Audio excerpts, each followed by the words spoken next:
Senhoras e senhores, boa noite. É com muito prazer que, a partir desse instante, a Faculdade de Ensino Superior do Interior Paulista, FAIP, apresenta os minicursos Peeling Enzimático, Ações e Aplicações, e também os benefícios da quiropraxia no esporte. Uma salva de palmas a todos os professores desta instituição, visitantes e aos futuros profissionais da FAIP.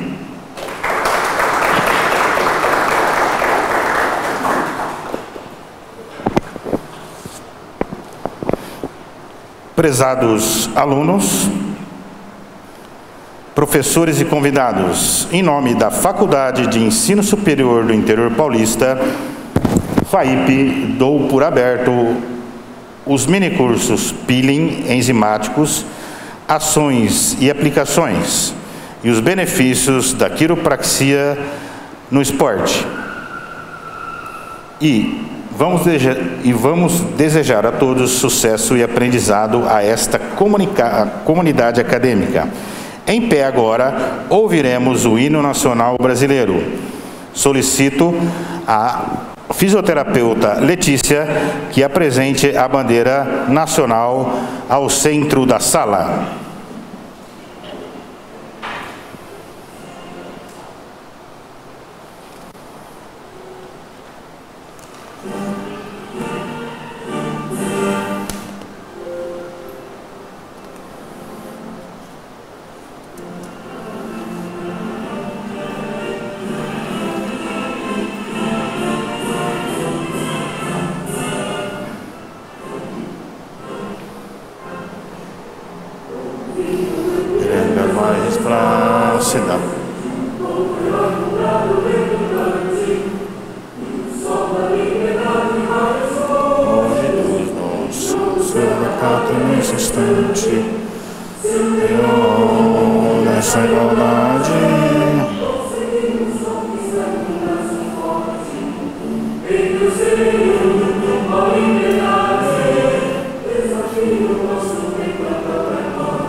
Pela própria natureza, Pai do Colosso, terra dourada,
Então agora a gente vai apresentar os currículos dos palestrantes desta noite, como também a programação do evento.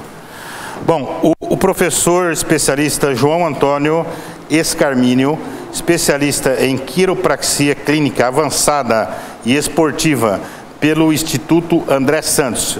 Ele também é especialista no tratamento da coluna vertebral, atuando com fisioterapia e quiropraxia clínica e esportiva há 3 anos. Ele faz acompanhamento de atletas de alta performance no fisiculturismo, no crossfit e atletismo paraolímpico. E agora vamos falar da nossa outra palestrante da noite. A professora Juceli, ela é especialista em cosmetologia pela Faculdade Oswaldo Cruz de Goiânia. Ela é mestre em Ciências e Tecnologias de Saúde pela UNB e ela é pós-graduanda em Estética Avançada. Ela ministrou aulas em diversas faculdades de Brasília. Para os presentes depois, agora falando sobre o evento desta noite. Para os presentes haverá um sorteio de um esfoliante facial. Tá? Esse sorteio não vai ser hoje, evidentemente. Vai ser após o ciclo das nossas palestras. Acredito que esse sorteio vai ser ainda essa semana. Semana que vem, talvez. Tá ok, tá? E depois, como já é de tradição aqui na nossa faculdade FAIP, vocês vão saborear um delicioso coffee break. Mais ou menos umas 9h15, 9h20, né, Letícia? É isso mesmo? Tá? E todos vocês ainda hoje vão receber os seus merecidos certificados. Tá ok, pessoal? Então, agora a gente vai poder começar a dar início às palestras e a professora Juceli vai poder ir lá para outra sala 304, se não me engano é isso. Tá bom? Então, uma boa palestra a todos. Espero que tenha uma excelente noite aí, de um bom aprendizado. Pessoal, boa noite, tudo bem? Vocês conseguem me ouvir sem microfone? Tá legal? Não gosto muito de falar em microfone não, tá bom? Em primeiro lugar, gostaria de agradecer à instituição, né, pela oportunidade mais uma vez de estar aqui. Já pude supervisionar estágio aqui e fui convidado agora para falar um pouquinho sobre a quiropraxia no esporte, né? Os benefícios dela no esporte, mas vou abranger de uma forma geral como a gente lida com a quiropraxia. Bom, como vocês já viram aqui, eu sou formado há 10 anos, esse ano fez 10 anos que eu me formei na Universidade de Marília, Unimar. Me especializei em ergonomia e fisioterapia do trabalho. Eu atuo também ainda com ergonomia e fisioterapia do trabalho. Tento levar um pouquinho da quiropraxia para dentro das empresas através da ergonomia, pelos inúmeros benefícios que ela pode trazer também dentro de um ambiente de trabalho. Mas esse não é o nosso foco hoje, né? Falar mais sobre a quiropraxia no esporte. Fiz o curso no Instituto André Santos, aqui em Bauru, de quiropraxia clínica avançada e desportiva. De quiropraxia clínica avançada e desportiva, o curso foi dado ano passado. Já o curso básico de quiropraxia eu fiz em 2018, se não me falha a memória. E também tenho o curso de mobilização miofascial manual instrumental, também pelo Instituto Cefisa. E ano passado fiz o curso de dry needling, agulhamento a seco, que é mais uma alternativa que a gente tem para fazer estimulação miofascial também. Além da quiropraxia, que são os ajustes, né, que a gente vai falar, e eu vou abordar também, trabalhar algumas técnicas de liberação de pontos gatilhos, técnicas de liberação miofascial, para a gente ter um pouquinho de noção também, que também são importantes, tá bom? Bom, antes da gente falar sobre a quiropraxia, a gente precisa entrar um pouquinho no mundo da fisioterapia e vocês vão entender por quê, né? A fisioterapia é uma profissão maravilhosa. A gente cresceu muito esse ano. Se vocês pararem para pensar em relação à pandemia, né? A atuação do fisioterapeuta dentro do hospital, a atuação do fisioterapeuta a nível ambulatorial, a nível leito, mas principalmente a nível de UTI, ela foi muito... Pessoal, vocês me permitem abaixar um pouquinho a máscara até o queixo, por favor? Senão eu não vou conseguir respirar. Me foi concedida essa permissão, eu peço a vocês também, porque está difícil respirar aqui de máscara e falar. Então houve uma crescente dentro da fisioterapia, graças à atuação do fisioterapeuta a nível UTI contra o Covid, né? É linha de frente. O Brasil, de uma forma geral, viu como é importante valorizar o profissional fisioterapeuta. Inúmeros estudos que deram o passo inicial a como tratar, como abordar as práticas tanto paliativas como de tratamento do Covid, elas foram estudadas e desenvolvidas por grandes fisioterapeutas que a gente tem no nosso Brasil, sejam eles na linha de frente ou como cientistas. Então a gente desenvolveu muito protocolo de atendimento, muito protocolo paliativo, tanto dentro do hospital como pós, com os sintomas do Covid. Então assim, a fisioterapia cresceu muito e não tem como falar da quiropraxia sem a gente falar da fisioterapia. Fisioterapia é uma ciência da saúde, né? Ela se baseia no estudo, tratamento e prevenção de alterações, sejam elas alterações genéticas, adquiridas, desenvolvidas do nosso sistema físico. Então, a gente vai estudar vários sistemas, vários órgãos, vários mecanismos de ação. A gente vai estudar vários componentes do nosso corpo e, através disso, a gente vai desenvolver formas de atuar, tentando minimizar essas alterações, tentando prevenir essas alterações e, de certa forma, intervir diretamente, né? A gente atua na atenção básica, média e de alta complexidade. Se a gente for pensar em atuar na atenção básica, desde uma clínica de fisioterapia, onde você faz o atendimento ortopédico, atendimento estético hoje em dia, que está muito em alta também, o atendimento domiciliar, até a média e alta complexidade. Se a gente for pensar em média e alta complexidade, a gente volta para a questão do Covid. Alta complexidade, a gente se remeteria às UTIs, aos leitos de hospital. Então a gente consegue atuar em várias áreas aí de uma forma muito importante. A fisioterapia possui mecanismos próprios, então assim, através do estudo de várias áreas, então biologia, patologia, biomecânica, através dos estudos de física, biofísica, a gente conseguiu desenvolver técnicas de avaliação, técnicas de tratamento. A quiropraxia, ela não é uma técnica desenvolvida por um fisioterapeuta, vocês vão entender isso mais para frente. Mas ela é uma das técnicas que nós, como fisioterapeutas, podemos utilizar para atender pacientes, para atender atletas, como a gente vai falar mais sobre aquilo na área desportiva. O fisioterapeuta ele é um profissional de primeiro contato. Então, o que seria isso? Geralmente, quando a gente sente alguma dor, quando o paciente tem alguma alteração, vamos remeter isso a um atleta. Quando o atleta, ele, sem ser um atleta exclusivo de um clube, mas vou usar o exemplo do Iago que está aqui. Inclusive, gostaria de agradecer a presença do Iago, da Patrícia, a presença da minha noiva também, que veio participar aqui. O Iago e a Patrícia, eles são atletas do boxe de CrossFit, a qual eu atendo e também treino lá, FP17. Enorme prazer tê-lo aqui, ele se dispôs a participar com a gente, eu vou usá-lo aí depois para mais para frente, para a gente abordar um pouquinho mais as técnicas e como funciona um atendimento em atletas ou na área esportiva. Mas vamos usar o exemplo do Iago, então.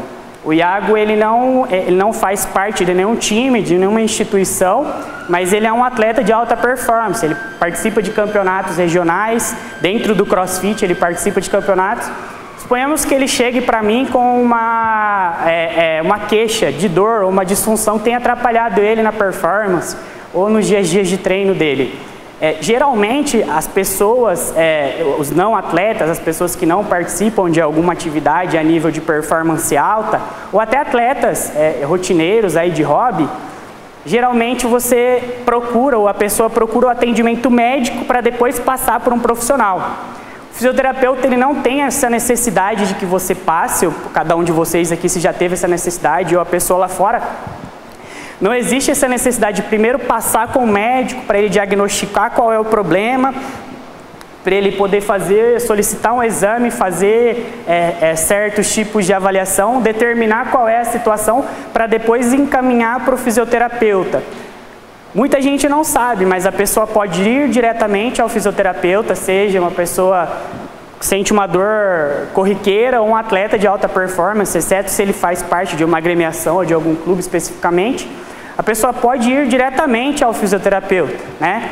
Então o fisioterapeuta ele tem essa capacidade, como a gente já falou aqui, ó, o fisioterapeuta ele possui capacidades próprias dentro da formação em realizar uma avaliação, em realizar um diagnóstico e intervir, né? A gente tem inúmeras formas de intervir, inúmeras técnicas, o fisioterapeuta dispõe de inúmeras técnicas. Como eu vou falar de quiropraxia, só quero fazer uma ressalva. A quiropraxia não é a única nem a melhor técnica, ela é uma das técnicas. Se vocês um dia optarem por fazer fisioterapia, vocês vão entender que assim como você, por exemplo, se você pega um marceneiro, um serralheiro, ele vai ter inúmeras ferramentas para fazer o trabalho dele.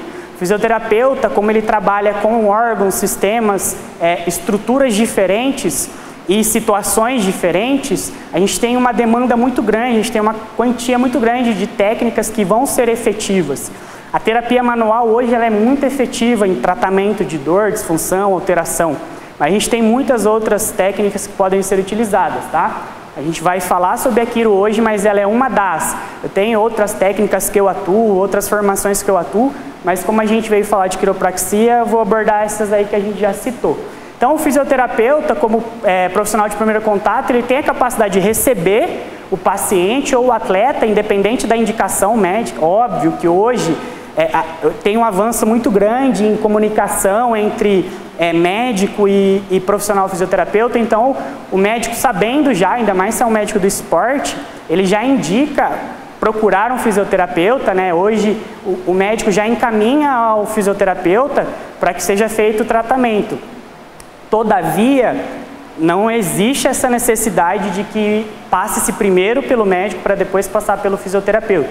A gente tem capacidade técnica, o fisioterapeuta tem capacidade técnica de atender sem que seja necessário passar antes por um médico. Até a capacidade de solicitar exame a gente tem. Então, assim, a gente não fica preso a algum outro profissional, a gente tem essa liberdade. Nosso código de ética, a nossa atuação nos permite que realize esse tipo de atendimento.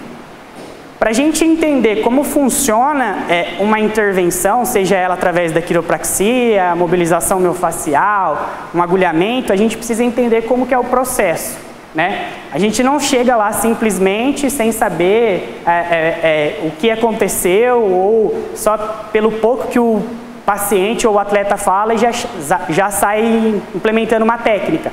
Ainda mais a quiropraxia. A gente faz uma avaliação preliminar e isso é passado através de um processo fisioterapêutico, onde a gente vai fazer uma examinação, avaliação, diagnosticar, prognosticar. Na verdade seria intervir primeiro e depois prognosticar. Então através do exame, o exame na verdade vai acontecer desde o primeiro contato que você vai ter com o seu paciente. Vou usar paciente aqui, mas vocês entendam atleta também, tá? É a mesma coisa. Desde o primeiro contato com o seu paciente, a hora que ele chega na clínica, quando você vai receber, você já consegue ter parâmetros para identificar as alterações, parâmetros para você poder ali já começar a entender e fazer as ligações no caso clínico para poder intervir. Então, por exemplo, nesses últimos tempos, nos 6 últimos meses, eu atendi na clínica, isso a nível clínico, sem ser esportivo, também atendendo atletas, mas muitas pessoas que chegavam com a queixa do seguinte: João, eu tô com uma dor nas minhas costas que parece que está doendo o meu rim. Parece que tem uma faca entrando no meu rim e parece que é dor renal. Inclusive, alguns assim, de cada 10, 4 foram fazer exame renal para ver se tinha alguma coisa no rim. Alguns até descobriram uma pedra renal ou outra ali, mas que não tinha correlação com essa dor. E o paciente ele chega geralmente com a mão na região do rim e com dificuldade de manter uma postura mais normal ali dentro do aceitável, e ele vai falar que ele está com dor no rim. Para gente que já está na prática clínica há um tempinho e faz estudos e lê os artigos referentes às epidemiologias e aos índices de alteração de dor, a gente já pode começar a entender que existe alguma alteração em alguma região muscular ali. Geralmente, essa alteração, quando a paciente fala que tem dor no rim, se um dia você se formar em fisioterapia, já fica a dica. O paciente chegou na clínica falando que está com dor no rim, geralmente é a tensão de um músculo chamado quadrado lombar. Ele fica bem acima da região renal. Então, quando dói aquele músculo, o paciente acha que está com um problema renal, faz o exame, você vai lá, atende o paciente, faz o trabalho ali no quadrado, faz o trabalho na coluna, e o paciente sai da clínica sem dor, imaginando quando ele chegou que ele estava com algum problema renal.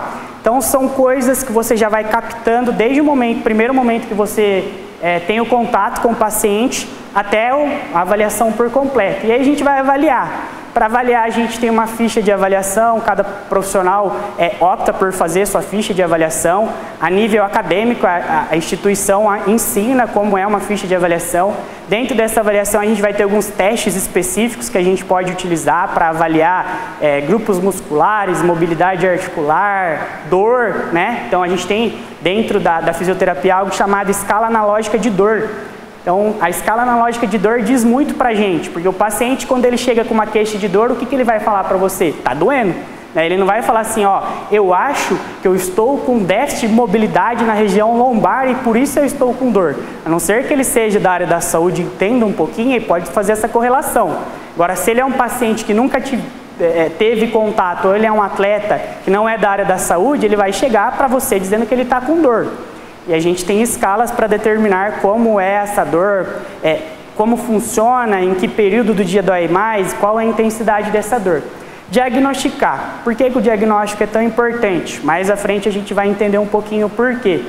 Quando a gente diagnostica, a gente sabe o que a gente está tratando. Então, por exemplo, o Iago chega para mim lá na clínica ou no box e fala, olha, eu estou com uma dor no ombro, a hora de executar esse movimento, eu sinto desconforto, me limita e eu estou sentindo aqui a região da musculatura mais difícil de mexer, não estou conseguindo fazer os movimentos ideais. A gente consegue, através de todas as partes, todos os processos, todas as informações, chegar num diagnóstico. O que está acontecendo? É uma alteração de mobilidade, é uma tensão muscular que pode estar gerando uma tendinite no ombro, pode estar gerando uma bursite no ombro. Então, a gente tem a capacidade de diagnosticar através dessas informações e dentro de um diagnóstico a gente vai entender o que está acontecendo e aí sim poder executar uma terapêutica mais efetiva. A gente intervém, né? Teria que estar antes ali de prognosticar.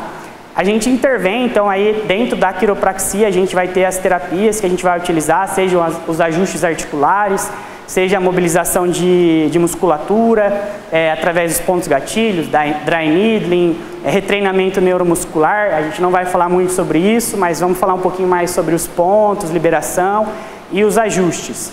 Então a gente vai intervir, né, dentro do que for possível com a técnica. Como a gente está falando daquilo, a gente vai falar mais sobre os ajustes e os pontos. E aí a gente tem a capacidade de prognosticar. O que é gerar um prognóstico? Se ele é um atleta e ele tem uma competição no final do ano e ele lesionou hoje, a gente faz todo esse processo, avalia, intervém, e o prognóstico seria a capacidade que nós, como fisioterapeutas, temos de poder falar assim para ele, ó, eu posso falar assim, Iago, sua competição é em novembro, a gente vai precisar trabalhar de agora, dia 15, hoje é dia 15, né? Dia 15 até agosto. Ou a gente vai ter que trabalhar até junho, fazer um tratamento mais específico. Ou se o campeonato é mais próximo, a gente tem que fazer uma intervenção mais rápida. Olha, Iago, a gente vai fazer 2 a 3 sessões por semana, a gente vai fazer sessões diárias, porque eu preciso determinar o período de tempo que você vai retornar em alta performance e conseguir participar desse campeonato. Então nós, dentro de tudo isso que a gente fez, examinou, avaliou, interviu, diagnosticou e interviu, a gente tem a capacidade de chegar no paciente e falar, olha, você vai conseguir voltar a competir. Se é uma pessoa normal lá fora, que está afastada do trabalho, ou ela está deixando de executar as funções dela no dia a dia normalmente, mesma coisa. Senhora, o senhor vai conseguir retornar no trabalho em tanto tempo, porque essa intervenção, esse prazo de tempo que a gente precisa para tratar, os estudos mostram que nesse período de tempo, de 2 a 3, 4 semanas, a gente consegue retornar ao trabalho livre de dor e com a função restabelecida. Então existe todo um processo, não é só chegar lá e fazer um ajuste, fazer uma manipulação, liberar um ponto gatilho, trabalhar uma musculatura, colocar uma agulha, fazer um exercício de mobilidade. A gente tem todo um processo e esse processo tem que ser bem feito. Um processo bem feito vai ter benefícios extremamente mais eficazes para o paciente ou atleta. O diagnóstico em fisioterapia, dados clínicos principais que a gente vai coletar, sinais e sintomas. Vamos usar o exemplo novamente do Iago. Ele chega com uma dor para mim. Vamos avaliar. Suponhamos que seja uma tendinite no ombro ali. Então a gente tem que avaliar. Pô, tem sinais e sintomas inflamatórios? Tem diminuição de mobilidade? Tem ponto gatilho ativo? Musculatura mais tensa? A sua função na execução do movimento, do exercício, você consegue fazer ela em uma amplitude aceitável ou está diminuída essa amplitude? E através desses sinais e sintomas, a gente vai conseguir gerar ali os dados necessários para poder elaborar todo o tratamento que a gente vai fazer. Então imagina o seguinte, é uma estrada, é um percurso, nesse percurso você vai ligando pontos, desde o primeiro momento de avaliação até o final, onde você vai começar a intervir. Uma coisa muito interessante, que antes a gente não falava muito, até em formação e alguns cursos, e agora com o avanço tecnológico dos estudos, é dados demográficos. O que é isso, na verdade? Dados demográficos são informações importantes que podem colaborar com o diagnóstico. Por exemplo, saiu um estudo não muito antigo, agora bem recente, acho que tem uns 3, 4 anos, que diz o seguinte: homens acima de 1,70 m, 1,74 m, 75 m, eles têm um encurtamento do tendão calcâneo, que é o tendão do nosso tornozelo ali. Se o estudo mostra que homens acima de 1,70 m, eles têm a possibilidade, não é que é uma afirmação, existe a possibilidade de ter esse tendão calcâneo, né, diminuído em tamanho, no caso, vocês concordam comigo que vai haver alterações em mecânicas de movimento? Então o fato, por exemplo, vamos pegar um jogador de futebol, o cara tem 1,80 m, o movimento principal dele jogando bola é utilizar as pernas, então ele corre, ele salta, ele pula. Se existe uma alteração fisiológica nessa região que pode comprometer essa demografia dele acima de 1,70 m, é extremamente importante avaliar para ver se existe esse comprometimento e se esse comprometimento vai gerar alterações na performance dele. Por exemplo, o Iago, você tem quantos metros, Iago? Você tem 1,75 m, você está dentro do limite demográfico aí do estudo. Dentro do CrossFit, a gente executa vários movimentos que envolvem o tornozelo. Faz um agachamento para mim livre aí, fazendo favor, Iago. Pode vir mais à frente aqui, ó. Tendão calcâneo é o tendão do nosso tornozelo ali, ó. Né? Se ele tem um encurtamento desse tendão, vocês acham que ele realizando esse movimento e ele tem essa alteração, vai influenciar ou não em performance desse movimento? A gente precisa avaliar para ver se existe essa alteração e aí sim trabalhar esse movimento. A gente vai conseguir 100% de melhora se tem essa alteração nele? Nem sempre. Mas a gente vai trabalhar o máximo possível para amenizar possíveis alterações que impossibilitem a performance dele durante o agachamento. Ele fez um agachamento livre aqui, só com peso corporal. Está com quantos quilos? 80? Imagina você fazer um movimento com uma... a gente não trouxe a barra nem as anilhas, né? Questões, mas, por exemplo, utilizando o bastão. Faz um overhead aí. Imagina fazer um movimento desse, agachando. Qual o seu PR de overhead, Iago? Imagina fazer um movimento desse com 100 quilos para cima ali. Será que essa alteração demográfica, que é possível em homens acima de 1,70 m, e vamos supor que ele tem essa alteração, ele faz parte da estatística. Imagina um atleta desse, com 100 quilos acima da cabeça, executando um movimento que ele exige uma amplitude do tornozelo, sendo impossibilitada porque ele tem esse encurtamento. Então olha como é muito mais importante analisar uma situação do que simplesmente entender e saber executar bem uma técnica. eu sei executar bem uma técnica de manipulação, eu sei executar bem uma técnica de aplicação de agulhamento, de liberação de ponto gatilho, miofacial, mobilização, retreinamento neuromuscular, mas e se eu não sei como encaixar isso tudo dentro de uma intervenção? Vai adiantar alguma coisa? Não. Então, para a gente entender como funciona todo esse processo, a gente tem que passar por todas essas etapas. Exames de imagem. Hoje em dia, a gente tem muito pouca necessidade de fazer um exame de imagem, a não ser que você, por exemplo, atleta que sofre trauma porque participa de algum esporte que tem contato ou mudança de direção muito brusca, muitas vezes você vai ter tipo de lesão ou trauma que você vai precisar recorrer ao exame de imagem para entender o que aconteceu ali. Mas o exame de imagem não é algo unânime, né? Geralmente você passa no médico, a primeira coisa que o médico vai falar, olha, precisa de um exame para entender o que está acontecendo. Às vezes o que é apresentado no exame de imagem não é tão importante como o sintoma, né, que o paciente tem. Lógico que isso a gente tem que abordar um pouco mais profundamente, para já profissionais formados, mas só para vocês terem ideia, o exame de imagem ele pode ser complementar se necessário. E o fisioterapeuta, ele tem autonomia para solicitar exame de imagem. Às vezes a pessoa acha, eu vou passar pelo médico primeiro, aí ele vai pedir o exame para eu saber o que eu tenho, né? Profissional de primeiro contato, para depois eu ir no fisioterapeuta, levar o exame de imagem e mostrar para ele, falar, olha, o médico falou que eu tenho isso, então eu preciso tratar. A gente tem a capacidade de solicitar. Quando que eu solicito? Atleta, bem difícil, embora o CrossFit seja uma atividade intensa, o índice de lesão dele não é tão grande quando a gente acha que é, ou quanto as pessoas no dia a dia acham que é.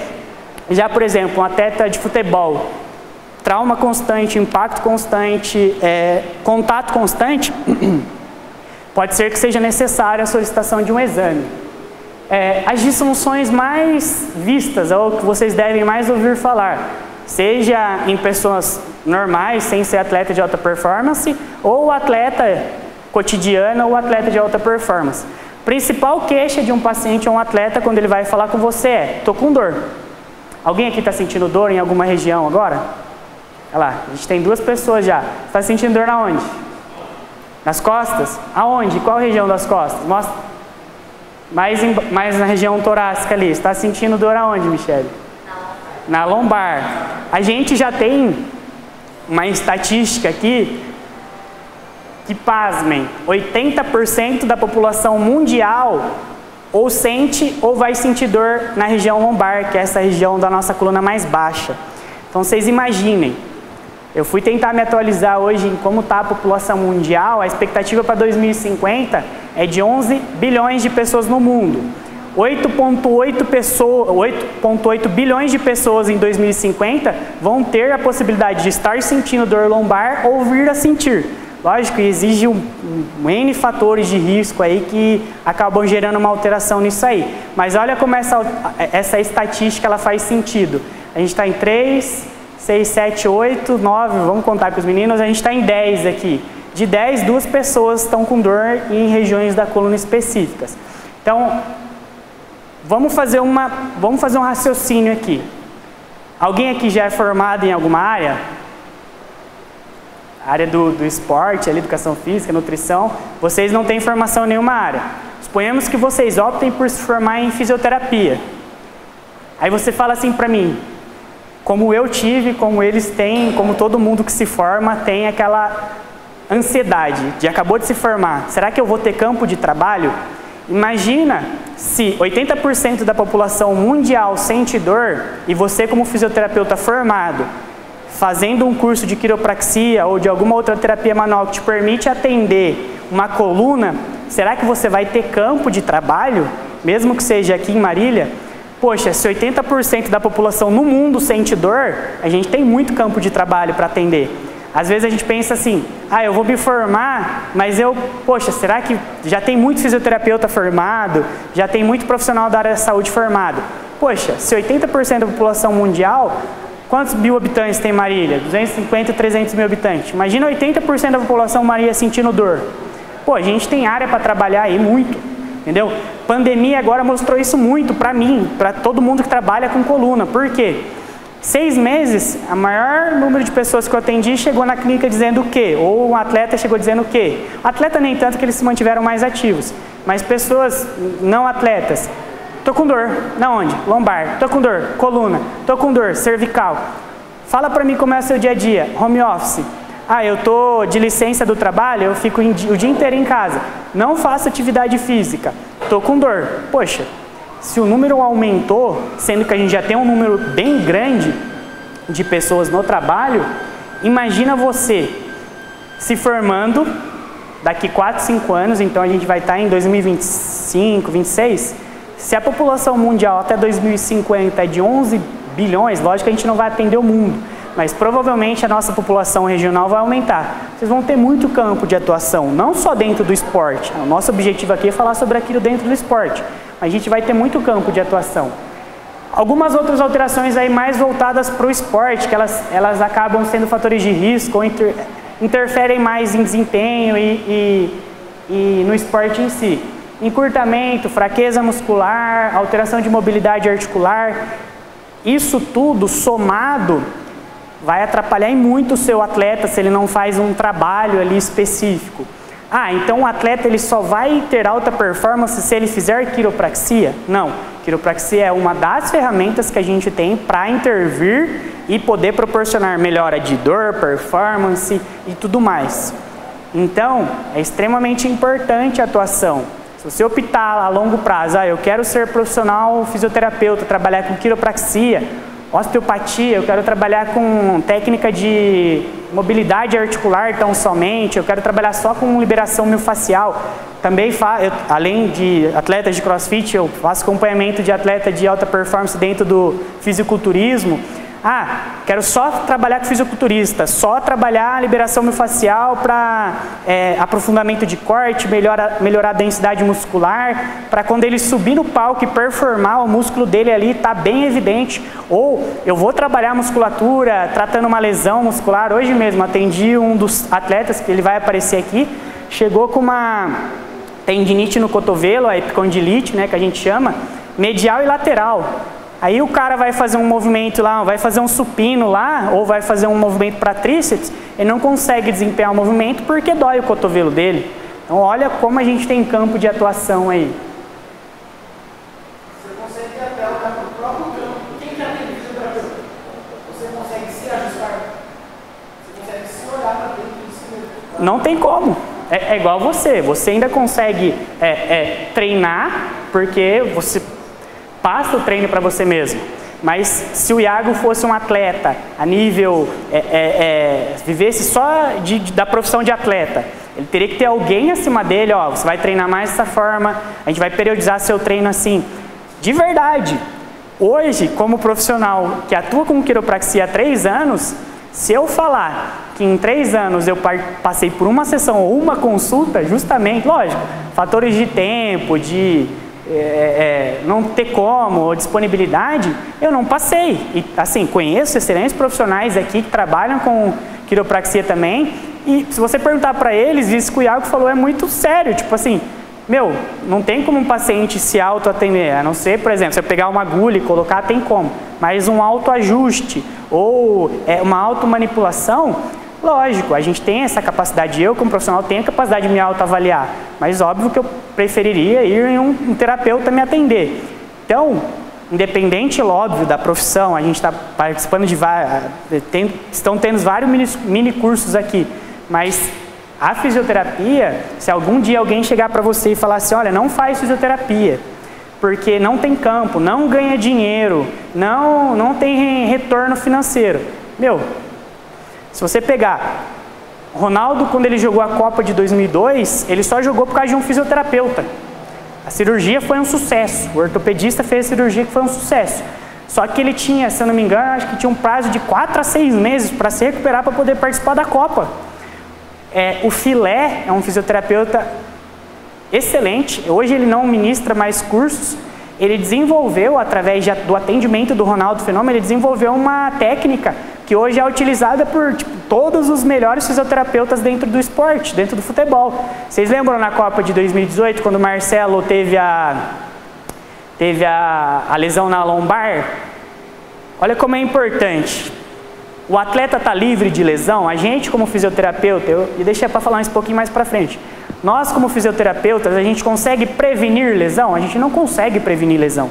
Se algum dia alguém chegar e falar assim, eu consigo prevenir lesão, ou ele desenvolveu uma técnica que realmente consegue, ou ele tem uma capacidade espiritual e intelectual muito grande, ou ele está mentindo para você. A gente consegue reduzir fatores que podem proporcionar uma lesão. Exemplos disso: se fosse assim, jogador de futebol, exceto por trauma, não teria lesão. O Marcelo jogando, fez um movimento lá para olhar para trás no lance, deu um mau jeito na lombar. O que aconteceu? Bruno Maziotti, em acho que período de 1 semana e meia, 2, conseguiu recuperar ele, inclusive através de técnicas de manipulação, então técnicas de quiropraxia, conseguiu trazer o Marcelo para os próximos jogos. Com um pouquinho de desconforto ainda? Com certeza. A gente não faz milagre dentro da quiropraxia, a gente gostaria muito, né? É uma intervenção que causa um benefício na primeira sessão aí, dependendo do caso, de 80% a 85%. Porém, é única? Você nunca mais vai sentir dor? Não. No início do slide, lá no primeiro slide, vocês viram, eu até esqueci de falar, de mostrar, né? Mas tem o Roger Federer, o tenista que já foi top mundial aí, recebendo um ajuste na região justamente que você está sentindo desconforto durante uma partida de tênis.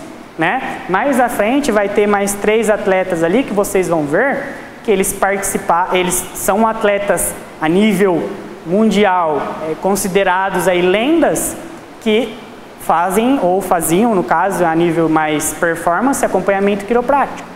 Então é extremamente importante. Poxa, tem campo? Tem. A quiropraxia é a única que traz benefício? Não. Tem um leque de possibilidades para você trabalhar. Só que a quiropraxia é uma das que tem grandes evidências que traz benefícios.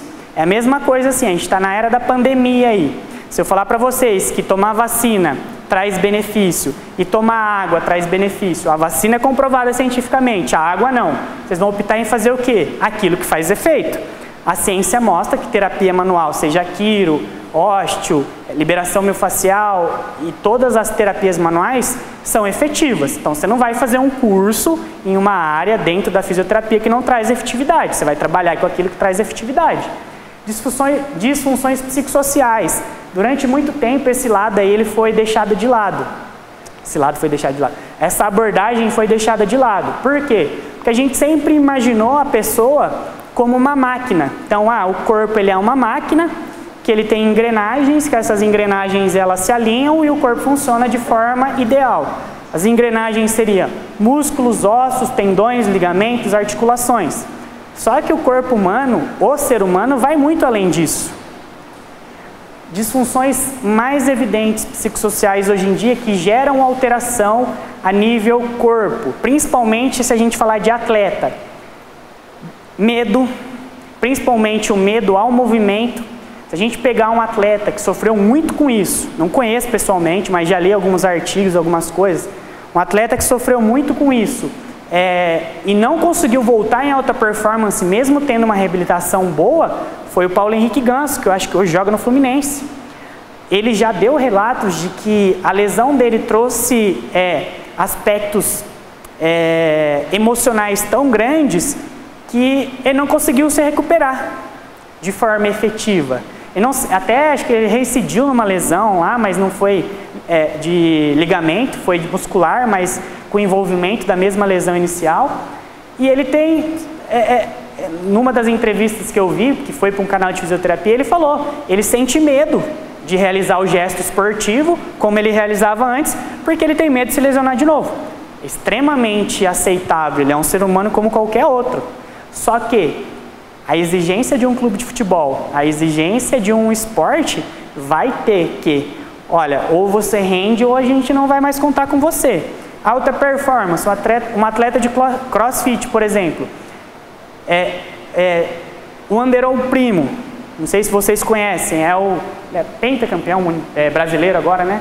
O Anderson Primo, 5 ou 6 vezes campeão de crossfit no Brasil, ele é o único que detém essa marca. O André, que foi meu professor, meu mentor, é fisioterapeuta dele. ele sofreu uma lesão, ele sofreu uma fratura, não sei se foi tíbia ou fíbula, por estresse. Então ele treinou tanto, ele se desgastou tanto treinando, que ele gerou uma fratura por estresse. E ele tinha 3 meses ou 4 meses, alguma coisa assim, também período muito curto, para se reabilitar, para participar do Campeonato Brasileiro. O André fez um trabalho de terapia manual associado a um trabalho de eletroterapia, associado a uma recuperação muscular, mas o que o André mais fala, se um dia você tiver a oportunidade de fazer um curso com ele, ou se você pesquisar na internet, aí em vídeos, que a parte essencial para a recuperação do Anderon foi trabalhar isso aqui. Ah, mas quer dizer então que a mente atrapalha num tratamento, ou a mente, os sentimentos atrapalham na dor? Sim, é comprovado cientificamente que dependendo do estado de espírito da pessoa, se a pessoa ela tem aversão ao movimento, a chance desse movimento causar dor é muito maior do que se ela não tem aversão. Depressão hoje em dia, imagina um atleta que tem depressão, se não me engano é de 2017 esse estudo, ele é bem preliminar, mas ele já mostrou com atletas de futebol, que atletas que têm tendência à depressão ou depressão, lesionavam mais fácil que atletas que não têm a tendência à depressão. Então pessoas que têm o estado emocional afetado, eles vão ter mais propensão a alterações, mais propensão a desenvolver lesão, mais propensão a machucar, como popularmente a gente fala. Então são aspectos que a gente tem que abordar também, tá bom? Principalmente quando você vai fazer um trabalho manipulativo. É extremamente importante você entender isso, tá? O exame clínico, como a gente já falou, avaliação físico-funcional, vai avaliar o corpo como um todo, mas a gente também vai avaliar a parte psicossocial, emocional. Avaliação, vai ter alguns testes específicos que a gente vai ter que executar, não vou demonstrar nenhum aqui, porque a nível de graduação você aprende, aí você vai saber executar, a gente não tem tempo também para ensinar. Um exame bem simples da gente fazer, exame de palpação, ele é 100% fidedigno, ou seja, se eu apalpo uma região muscular que está doendo, significa que existe alguma alteração ali, ou existe alguma disfunção, alguma tendinite, alguma inflamação? Não, mas já é um parâmetro que me dá o norte de por onde eu posso começar. O Iago, por exemplo, ele tem uma sensibilidade bem, vocês vão perceber que ele tem uma sensibilidade bem alterada à palpação dolorosa. Vai fazer palpação dolorosa, ele sente bastante. Já qualquer um de vocês que eu possa pegar aqui para fazer uma palpação, pode ser que não sinta tanto. Mas já é um teste que a gente pode utilizar para entender o porquê. Aí tem os testes específicos, desenvolvidos por cientistas, que levam a gente para alguns nortes também. Por que que tudo isso que a gente está falando até agora, principalmente exames, vocês viram que eu não falei nada de quiropraxia até agora, é tão importante? Não adianta nada você deter uma técnica, você ser o melhor fisioterapeuta quiropraxista depois de se formar, se você não sabe avaliar o paciente e não conseguir dar um diagnóstico correto. Vamos trazer isso para dentro do esporte. Você dá um diagnóstico correto, você consegue tratar melhor seu paciente, é menos tempo do paciente longe da função de trabalho dele, que é o esporte, o clube, ou a instituição, ou o próprio atleta tem menos gasto e ele consegue voltar mais rápido para a prática esportiva dele. Agora, você dá um diagnóstico incorreto. Aí, você acha que é aquilo, você não tem certeza. Também não existe como ter certeza de 100%. Não consigo precisar com 100%. Não existe diagnóstico 100% preciso. Por quê? Porque existem vários fatores que podem levar a ter alguma alteração. Mas se você conseguiu, dentro de alguns fatores ali, elencar cada 10 fatores, o seu paciente, seu atleta tem 6 fatores que podem dizer que ele tem uma tendinite, pô, então eu sei que pode ser uma tendinite, eu vou tratar essa tendinite e meu paciente vai se recuperar. Agora vamos dar um exemplo. Iago está com uma dor no ombro, aí eu vou lá e eu acho, né, não tenho certeza porque eu vi uma técnica, ou eu vi fulano falando, ou tem um artigo que ele não é tão bom, mas ele me fala que pode ter uma correlação de tendinite glútea com dor no ombro. Aí eu vou lá e começo a tratar a tendinite glútea dele. Aí, você acha que vai ter efetividade num tratamento para um ombro tratar uma tendinite glútea? Se os estudos, se anos de fisioterapia, anos de quiropraxia, anos de várias matérias estudadas falam para mim que a alteração no ombro pode ser causada por músculos que correspondem aos movimentos do ombro, articulações que correspondem ao movimento do ombro. Aí você vai lá e faz um diagnóstico impreciso, você demora e gasta mais tratando o seu paciente, ele volta para a prática esportiva até melhor, só que daí depois o que acontece? A chance dele lesionar de novo é muito grande. Por quê? Porque você não soube diagnosticar.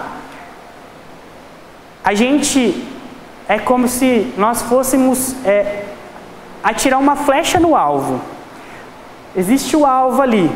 O objetivo é sempre acertar o centro do alvo, não é? A pontuação maior é sempre acertar o alvo no seu centro. Imagina que ser preciso um diagnóstico para ele ter efetividade é você acertar o centro do alvo. Só que aí você resolve mirar na beirada. A beirada tem menos ponto e você não vai acertar em tratar o seu paciente como você deveria. A gente tem essa capacidade de mirar e acertar. É difícil ser fisioterapeuta e conseguir diagnosticar? Não, como qualquer profissão demanda estudo. Com certeza ele não aprendeu a mexer na câmera no primeiro dia. Hoje se eu pedir para ele ali, ele desmonta ela para mim, sabe qual que é botão, ele dá uma aula da câmera. Quanto tempo faz já que você trabalha com isso? Faz um bom tempo que eu trabalho com fisioterapia, com quiropraxia. Tudo que você se determina a estudar e se esforçar naquilo, você vai conseguir ter uma efetividade. O que a gente realmente faz? Isso aqui eu posso dizer que eu copiei do André, porque quando eu fiz o curso dele pela primeira vez, ele mostrou isso. Fiz mais 2, 3 cursos dele aí, e mexeu bastante comigo. Por quê? Vocês conhecem a Laís Souza, ex-atleta olímpica, né? Ela era ginasta e ela se aposentou da ginástica olímpica. Em 2014, treinando o esqui, né, salto com esqui no gelo, ela, na verdade, não foi treinando. Ela estava na cidade treinando e ela resolveu fazer um passeio. Num desses saltos de esqui que ela fez, ela bateu de frente com uma árvore e ela lesionou, na verdade, ela lesou o pescoço dela, né? Ela sofreu um trauma a nível cervical e gerou tetraplegia nela, ou seja, movimento e sensibilidade abaixo do pescoço ela não tinha mais. Passou por cirurgia, passa até hoje por tratamento e olha como é gratificante na cara do fisioterapeuta que está ali atrás dela, ela poder estar de pé por conta própria somente? Não. Se vocês verem, tem um dispositivo aqui, é uma órtese, desenvolvido por fisioterapeutas.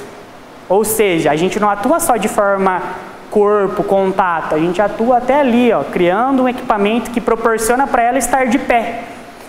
E se vocês pegarem para ver as entrevistas que ela dá, ela fala cada dia mais, eu peguei para ler uma esses dias, ela falou assim que o fato dela sentir cócega é algo muito importante para ela, porque ela não sentia nada. E hoje, se faz cócega no pé dela, ela consegue sentir, se faz cócega em umas regiões do corpo dela, ela consegue sentir. Olha a importância que nós, como fisioterapeutas, podemos trazer para uma pessoa que estava desacreditada de até ter uma vida normal. A vida dela não é normal como a nossa, mas para ela está dentro de um limite de normalidade que proporciona felicidade para ela. Hoje ela é exemplo para muitas outras pessoas. Agora imagina, você poder tratar e atender um atleta que ele possa voltar e competir em alta performance dentro do esporte dele. É realmente muito bom isso que a gente faz. Assim, eu particularmente gosto muito da quiropraxia.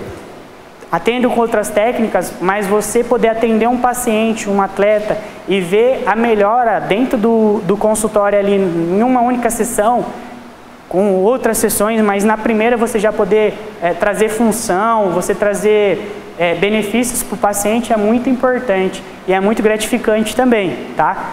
E isso também te traz muito retorno, tá? A gente trabalha só visando o retorno intelectual e o retorno pessoal? Não, isso te traz retorno financeiro. Os cursos de quiropraxia, as terapias que têm uma efetividade, trazem um retorno financeiro, que é o que cada um quer dentro da sua atuação como profissional. Aí a gente já vai começar a entrar um pouquinho mais na quiropraxia, tá? Muitas vezes o paciente chega na clínica e ele pergunta assim para mim, ele nunca ouviu falar, ou ele já viu na internet, hoje a gente usa bastante as redes sociais para se divulgar, mas como a quiropraxia, ela é muito antiga, vocês podem ver ali, ó, ela é de 1845, tá? Não é de hoje. Dentro do Brasil ela está mais evidente há mais ou menos vamos arredondar aí, que ela começou a ficar mais evidente de 6 anos para cá, principalmente com o CrossFit. O CrossFit, ele fez uma divulgação muito grande da quiropraxia, né? Mas muita gente chega no consultório e pergunta assim para mim, a quiropraxia é oriental, ela é chinesa, ela é japonesa? Porque grande parte das intervenções manuais que a gente tem vem do Oriente, né? A própria acupuntura chinesa, quem faz a especialização em acupuntura geralmente procura viajar, se tem essa condição, para a China, para fazer um aperfeiçoamento. Tem algumas outras técnicas de manipulação muscular que vêm do Japão, pedras quentes também é oriental. Então muita gente pergunta assim, as duas maiores dúvidas, né, em relação à quiropraxia, as três: se dói, né? Não, o ajuste não dói, não assusta eles não. Se dói, se é de origem oriental, né? E se é uma massagem, né? Na verdade, a essência da quiropraxia, a gente vai entender, são os ajustes articulares, as manipulações articulares. Massagem também é um recurso terapêutico, né? As liberações também são um recurso terapêutico. Mas a quiropraxia, ela não é uma massagem e ela não é oriental. A quiropraxia, na verdade, ela é americana. Em 1845, esse singelo senhor barbudo aqui, eu não deixo barba por causa disso, tá, gente? Nem conhecia ele antes de usar barba. Ele desenvolveu essa técnica, né? Daniel David Palmer, ele foi autodidata, ele procurava estudar por conta própria. Ele era um fã muito grande de biologia, fisiologia, patologia e a própria anatomia. Ele começou estudando anatomia, ele gostava bastante de estudar anatomia, estudar como o corpo humano funcionava, e ele criou uma teoria, que na época era uma teoria, onde ele entendia que o corpo, ele trabalhava de uma forma global. Olha como isso é importante. Em 1845, o cara já estava à frente. Por quê? Hoje a gente usa alguns princípios dele, até da globalidade, para atender pacientes. O que D.D. Palmer falava? Na verdade, como que a quiropraxia nasceu? Um rapaz chamado Harley Lilith, ele, aos 17 anos, sofreu uma queda e ele bateu as costas. E na mesma época em que ele bateu as costas, na região, inclusive, que o nosso colega ali falou, na região torácica, ele bateu as costas e no mesmo momento, praticamente dali em diante que ele bateu as costas, ele ficou surdo de um dos ouvidos. Ele era zelador de um prédio onde D.D. Palmer morava ou frequentava, a história não consegue precisar muito. E o D.D. Palmer chegou nele e falou assim, olha, eu tenho uma técnica que eu desenvolvi através de alguns estudos, que ela diz que, às vezes, por que eu estou falando isso às vezes? Porque isso é lá atrás, quando ele pensava, existe alguma alteração de posicionamento, às vezes existe alguma região do seu corpo, se a gente pensar em coluna vértebra, que possa estar fora do lugar ou desalinhada. Provavelmente ou você já ouviu isso ou você já pensou isso. Nossa, eu estou com uma dor nas costas. Minhas costas devem estar fora do lugar. É um conceito popular que a gente tem. Isso cientificamente não existe, então você pode ficar tranquilo que não tem nenhuma região das suas costas fora do lugar. Mas lá em 1845 ele achava que existia alguma alteração na região da coluna, geralmente uma vértebra deslocada, rodada, fora do lugar, que trazia alterações para outras regiões do corpo. E aí o que D.D. Palmer fez? D.D. Palmer sugeriu realizar algumas manipulações durante algumas semanas nessa região em que ele sentia dor e que ele correlacionou com aquela disfunção auditiva. A história fala pra gente que na primeira sessão o rapaz já teve a recuperação da audição. Então, quando ele realizou a manipulação naquela região da coluna, automaticamente já houve um retorno da audição. O segundo paciente que Palmer atendeu, ele chegou com uma queixa de que ele tinha problema cardíaco. E D.D. Palmer foi avaliar a coluna dele e encontrou uma alteração no mesmo nível de altura do coração. Então ele encontrou uma vértebra ali que tinha um movimento diferente. O que D.D. Palmer fez? Ele executou uma manipulação, E isso não é provado cientificamente, mas a história nos diz que a pessoa começou a ter melhoras do quadro. Com isso, o que aconteceu? Pessoas do mundo inteiro, mais propriamente dos Estados Unidos, começaram a ir se tratar com o D.D. Palmer. Porque o D.D. Palmer ele pensou o quê? A quiropraxia, ela é uma técnica que ela pode funcionar para o corpo inteiro, não só para uma região muscular ou uma região articular. Hoje, com os estudos, a gente vê que é mais para tratar coluna. Então, a gente trata músculo, articulação e nervo com a quiropraxia. Só que a ideia inicial, ele achou que ele poderia tratar tudo. Até, inclusive, assim, só para a gente fazer um parênteses, para vocês verem como as coisas funcionam. Começo de pandemia, por esse pensamento de que dá para tratar tudo com a quiropraxia, inclusive melhorar a imunidade, vários, infelizmente, digo isso não de forma agradável, vários fisioterapeutas começaram a vender como melhora da imunidade sessões de quiropraxia. Através de sessões de quiropraxia, ocorrendo melhora na imunidade, a chance de você contrair o vírus do coronavírus reduz. E aí, sessões que eram num valor subiram mais que a metade. Por quê? Porque em 1845, sem recursos tecnológicos para estudar, o Palmer entendeu que as coisas aconteciam assim. Hoje a gente entende que não. A técnica é extremamente efetiva para tratar músculo, articulação e nervo, para tratar o corpo, né? A quiropraxia nos Estados Unidos, ela é uma profissão. No Brasil, a gente tem como especialidade da fisioterapia, ou seja, você faz um curso de graduação em fisioterapia, geralmente no último ano em diante, você já pode fazer o curso de quiropraxia, o básico, o avançado, ou fazer a pós-graduação. Aí, pós-graduação por questões de título, mas com o curso básico e avançado você já consegue trabalhar e você já pode trabalhar com o título de especialista. Lá nos Estados Unidos, a gente tem uma elevada taxa de pessoas que passam por quiropraxia. O SUS dos Estados Unidos oferece o tratamento de quiropraxia, por quê? Porque eles sabem que é efetivo. No Brasil, começou a se desenvolver agora, como qualquer outra terapêutica. A gente, como fisioterapeuta, entende que a quiropraxia é o quê?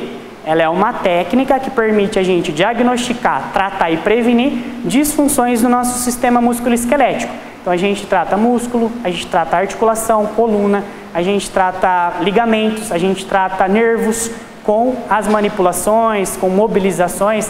A quiropraxia em si não é só manipulação, ela cabe a mobilização também. O D.D. Palmer, ele entendia que a quiropraxia era uma filosofia, uma ciência e uma arte. E o primeiro conceito que ele criou, né, que ele desenvolveu através dos estudos dele, foi o conceito de complexo de subluxação, que é esse que eu já falei. Ele acreditava que existiam regiões das nossas articulações que tinham uma alteração de movimento, ou que estavam fora de lugar, ou que elas não estivessem alinhadas. Hoje em dia, isso é levado ainda em consideração quando você vai fazer um curso. Como qualquer história de qualquer ideologia ou qualquer curso, você vai aprender aquilo que foi ensinado. Trazendo para dentro da ciência, da fisioterapia, isso aqui não existe mais hoje. A gente aprende dentro do curso, mas o que a gente entende é que existem alterações funcionais, sejam de mobilidade ou de alterações funcionais em músculos que podem gerar dor, mas não que existe uma alteração, a vértebra está rodada, sua vértebra está fora do lugar, sua coluna deslocou. Nada disso existe, tá, gente? A ciência já provou pra gente que isso aí não existe, tá? Sendo uma especialidade da fisioterapia, no Brasil, só quem pode trabalhar com quiropraxia é fisioterapeuta. Mas o que acontece? Assim como nos Estados Unidos é uma profissão, no Brasil também existe a profissão. A gente tem a denominação de fisioterapeuta quiropraxista. Nos Estados Unidos é quiroprata, no Brasil é quiroprata ou quiroprático. Existem duas faculdades, né? Existe a Associação Brasileira de Quiropraxia, é uma associação à parte aos conselhos de fisioterapia. E existem duas faculdades no Brasil que ensinam e tem o curso, é uma faculdade de quiropraxia. Por lei, só o fisioterapeuta pode atuar como quiropraxista. Por que eu estou falando isso? Você detém como fisioterapeuta, se você se formar, uma técnica que é exclusiva a você, né? Então você detém uma forma de tratar que só você como fisioterapeuta pode usar. Médico não pode ser aqui no Brasil, dentista não pode ser, enfermeiro não pode ser. Já lá nos Estados Unidos, a gente tem dentista que faz quiropraxia, enfermeiro em nível ambulatorial, médico, clínico e hospitalar atende com quiropraxia. Então, no Brasil, a especialidade é nossa. Então, só você sendo fisioterapeuta, você tem que passar por uma formação para fazer o curso e poder atuar com a quiropraxia. Inclusive, esse aqui é o rapaz, ó, ele está fazendo uma manipulação na região torácica, se eu não me engano, é numa região de vértebras ali do tórax, denominada T4, que é a nossa quarta vértebra torácica. Então ele deu o estímulo, além de melhorar a dor de imediato, ele voltou até a audição. Verdade ou não, a história está aqui, hoje a gente usa a quiropraxia, eu nunca reabilitei ninguém, a não ser com disfunções musculoesqueléticas, que tenha dito assim para mim, olha João, melhorou minha audição, melhorou minha visão.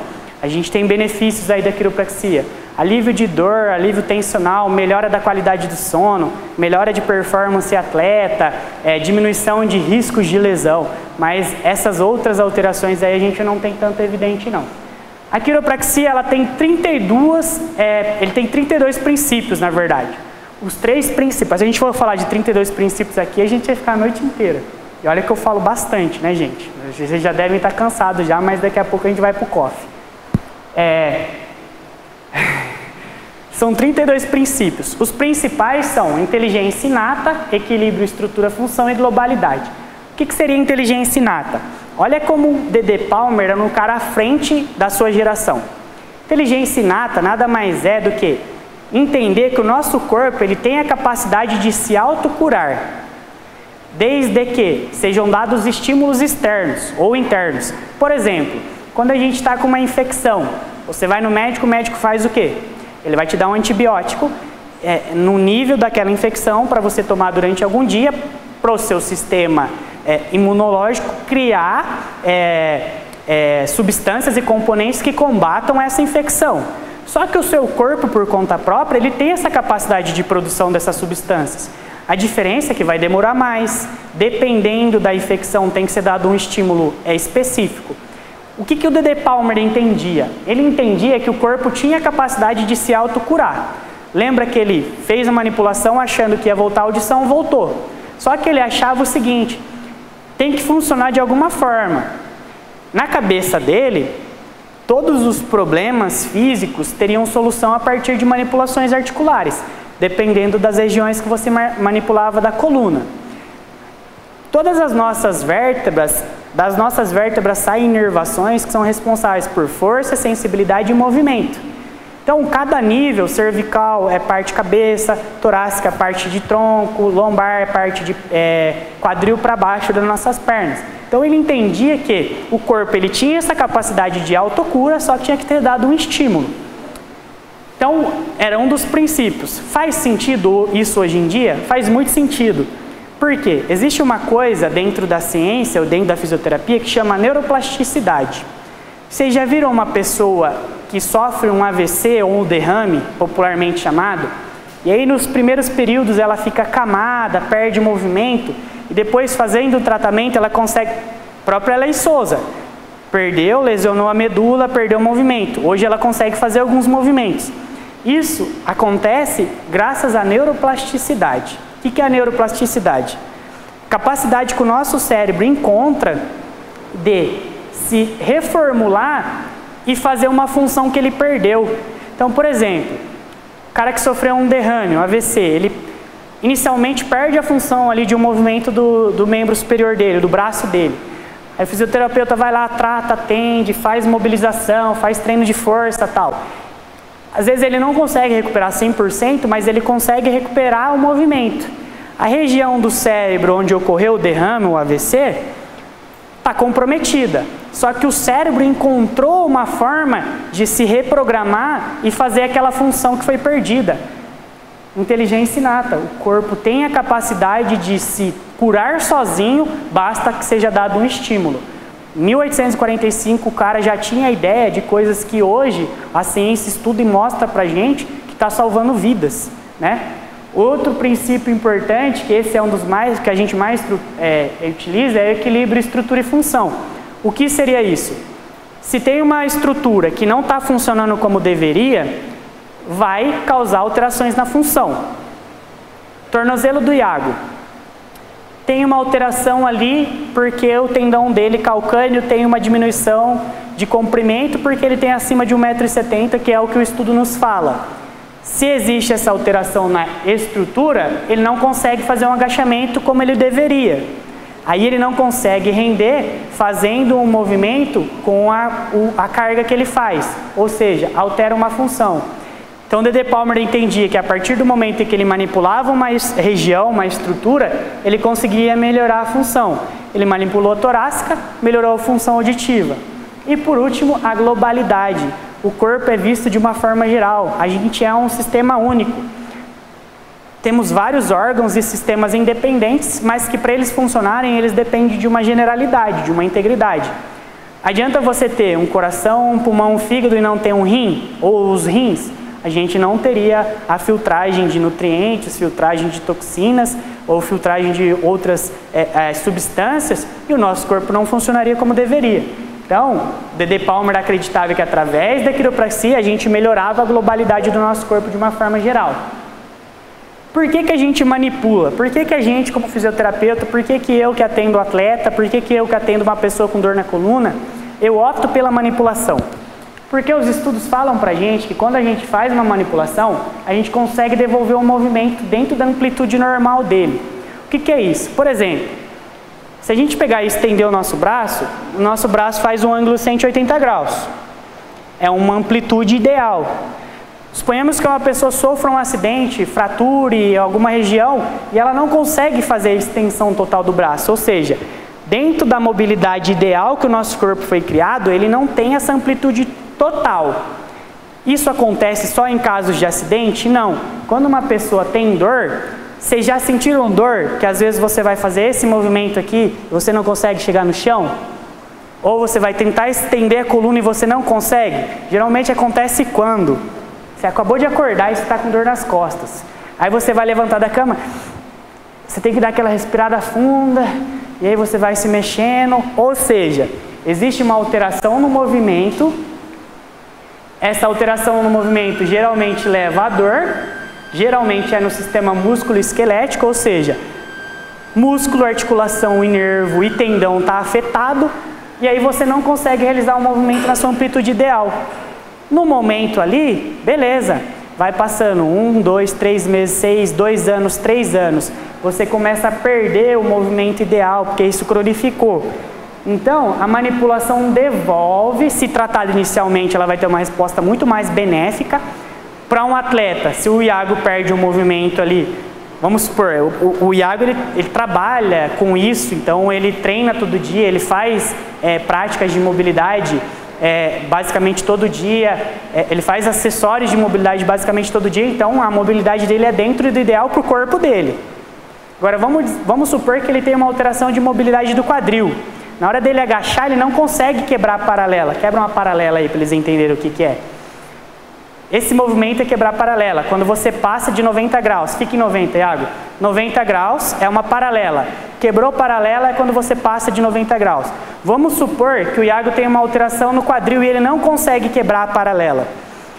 Na hora de subir um peso numa carga extrema, além do limite dele, se ele não consegue receber aquilo mais baixo de uma forma mais confortável, ele não vai conseguir jogar peso para cima. Por quê? Porque o movimento dele está deficiente, mas não é um déficit permanente, e ele não consegue executar o movimento. Ou seja, se a gente restabelece o movimento, através de uma manipulação, a gente deixa aquela área livre de dor e a gente restaura o sistema musculoesquelético. Mais uma importância de manipular uma articulação, modulação de dor. E acredito que isso seja o mais importante. Por quê? Se o paciente tem dor, se o atleta tem dor, ele não vai conseguir treinar. Se você melhora a dor dele, seja total ou parcial, e ele consegue executar a função dele, ele vai ter benefícios. O que acontece nessa modulação de dor? É um efeito neurofisiológico. Iago, deita aqui na maca para mim, por favor. de barriga para baixo.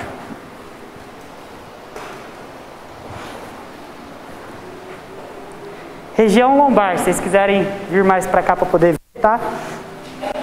Região lombar. Então a gente tem a região lombar. Se eu apalpar a última costela do iago, eu estou na última vértebra torácica, eu estou em T12. De T12 para baixo, a gente já vai começar a ter as vértebras lombares. Então eu vou ter L1, L2, L3, L4, L5, tá? Se o iago chega para mim com uma dor lombar, eu não posso ser preciso em dizer qual vértebra está alterada em mobilidade. Mas a gente tem alguns testes específicos, não vou ensinar para vocês, que cabe estudar muito mais coisa, que a gente consegue determinar qual é a possibilidade de alteração de vértebra. Então, por exemplo, a gente tem alguns testes neurológicos que a gente solicita e faz com o paciente, que ele vai me dizer o seguinte: pode ser que existe uma alteração na vértebra L5 ou L4. Isso tem gerado dor. Quando a gente realiza uma manipulação, não vou realizar aqui agora, mas depois na prática a gente vai realizar, quando a gente realiza uma manipulação, existe uma estrutura na nossa coluna, percorre toda a nossa coluna e chega aqui no nosso cérebro, chamado camada cinzenta. Vocês já ouviram falar da camada cinzenta? Camada cinzenta é uma estrutura, é como se fosse uma composição gelatinosa que reveste a nossa medula. A camada cinzenta é uma das principais substâncias que tem o controle da dor no nosso corpo. Então ela é uma das responsáveis por modular a dor. Modulação de dor. O que é modulação de dor? Controlar a dor. Ou a dor vai estar alta ou a dor vai estar baixa. Geralmente, quando a gente toma alguma medicação, seja ela para coluna ou para uma dor de outra origem, em relação a essa substância, uma alteração, vai ser gerado um efeito neurofisiológico, ou seja, a nível nervoso, que vai se expandir para outra região. O que acontece quando a gente faz uma manipulação? Dá para fazer tanto uma manipulação local, específica, ou seja, eu posicionar minha mão o mais próximo possível de uma vértebra que eu acredito estar disfuncional por causa do teste, quanto dá para eu fazer uma manipulação global. A ciência mostra que manipular de forma específica, ou seja, direto na região, eu vou manipular L5, eu posso dizer isso, ou manipular toda a lombar dele, vai trazer um benefício para ele. Por quê? A ciência provou que quando a gente faz uma manipulação vertebral a nível de vértebras da nossa coluna, a gente gera um efeito, a gente tem um monte de terminação nervosa aqui na coluna dele. A gente gera um efeito através desse movimento, não desse, da manipulação que eu vou mostrar para vocês. Essa manipulação local gera um estímulo na camada cinzenta dele, que percorre todo o sistema nervoso, chega no cérebro, e no cérebro ela fala assim: cérebro, começa a gerar liberação de substâncias analgésicas, porque quem modula a dor sou eu, a camada cinzenta. Então, foi dado um estímulo em mim. Agora, devolve esse estímulo modulando a dor. Ou seja, vamos diminuir essa dor? Porque eu fui ativada. Junto com outros fatores. Por exemplo, vou fazer uma aqui já. Quando a gente tem uma região muscular tensa, a gente faz uma liberação de ponto gatilho. Você acha uma região muscular que está com uma banda tensa, tem um ponto gatilho ativo. Como que a gente acha isso? Na graduação você aprende a fazer a palpação, você vai perceber a estrutura um pouco mais alterada, ou você vai perceber dor. Você está com dor, Iago? Não está doendo não, né? Mais para cima? Aqui dói? Vamos pegar no ombro dele que ele vai sentir dor. Não é que eu quero que ele sinta dor não, tá? Ó, dói, né? Pegou? Tá irradiando? Pra onde? Ó, tá irradiando pra orelha dele essa dor. Por quê? Porque eu sou mágico? Não. Porque a gente tem um músculo aqui que chama trapézio. Ele vai começar aqui próximo à nossa escápula. Nossa escápula, ele vai se originar aqui próximo à nossa orelha.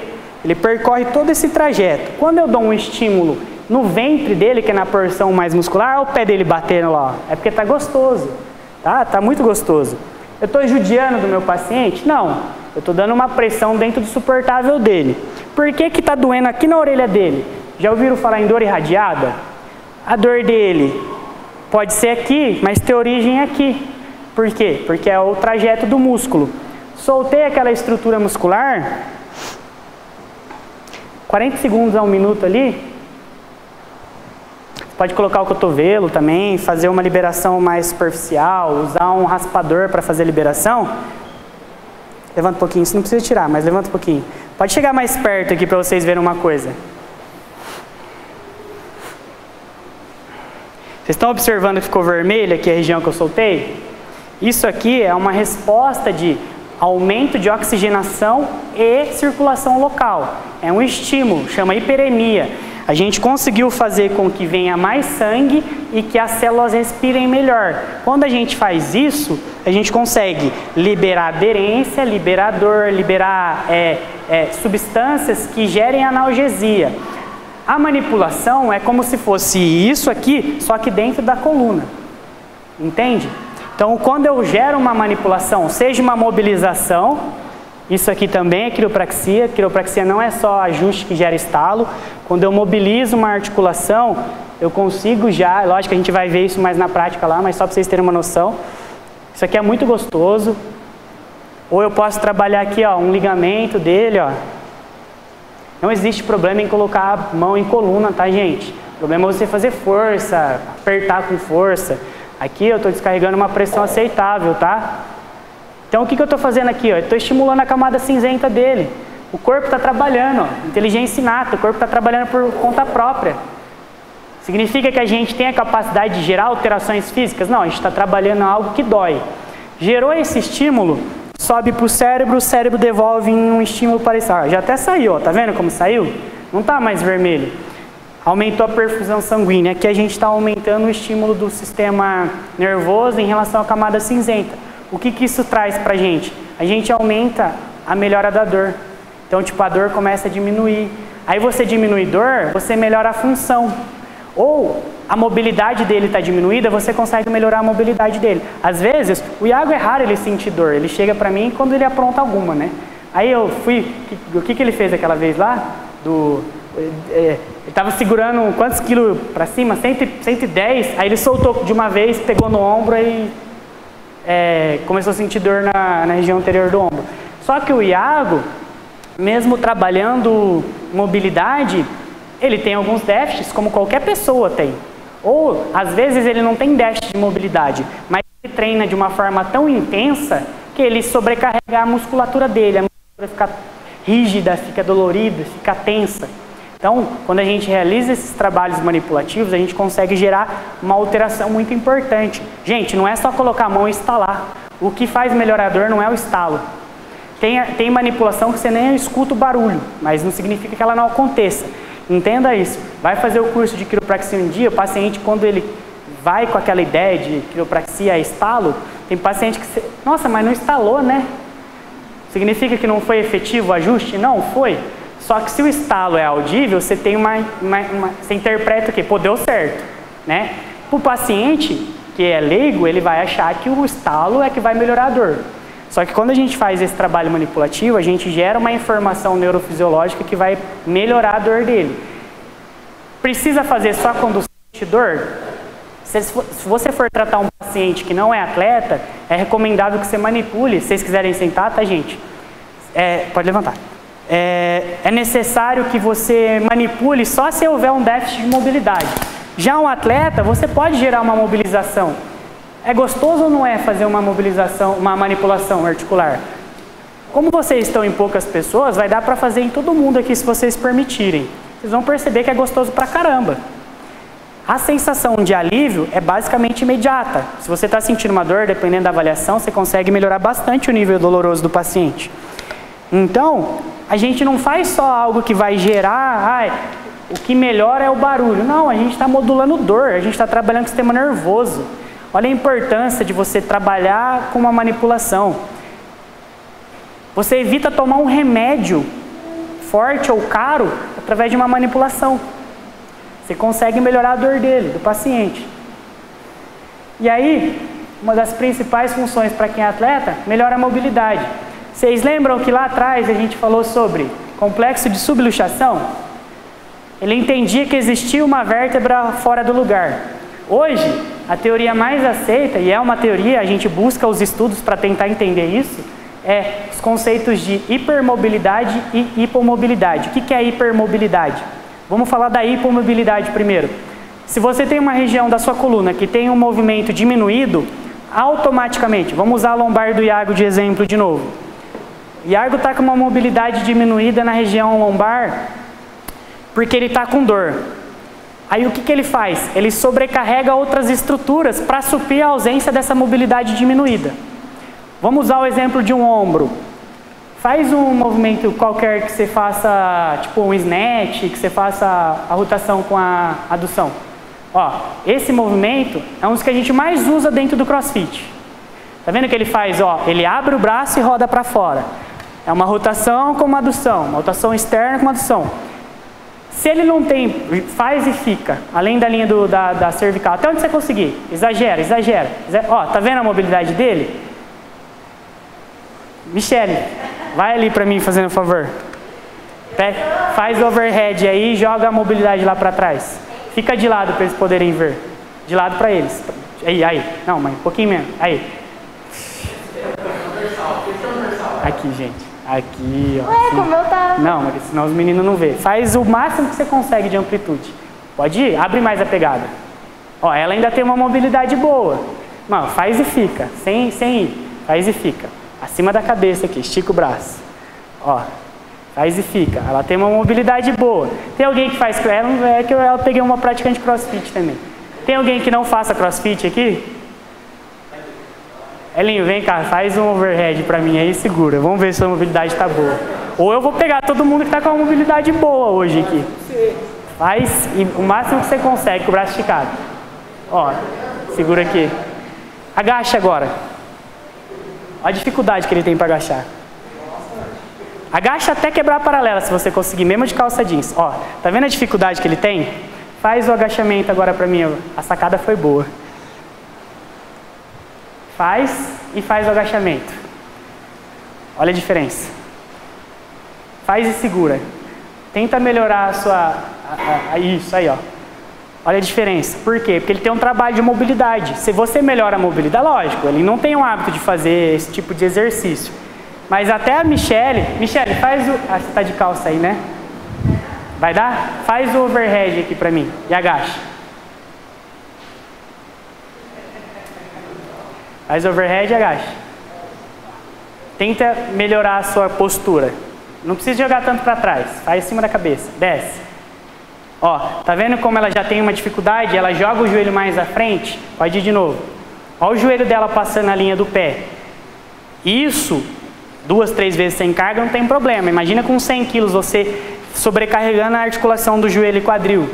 Como que a gente consegue trabalhar isso? As manipulações geram uma boa melhora através de liberação articular e liberação de aderência muscular, mas a gente faz trabalhos de mobilidade articular também, que é pegar a essência do movimento e trabalhar bastante o movimento. Só que através da manipulação você consegue gerar isso. Ou seja, se tem uma região hipomóvel, ela não tem uma dificuldade de agachar sem passar a linha do joelho?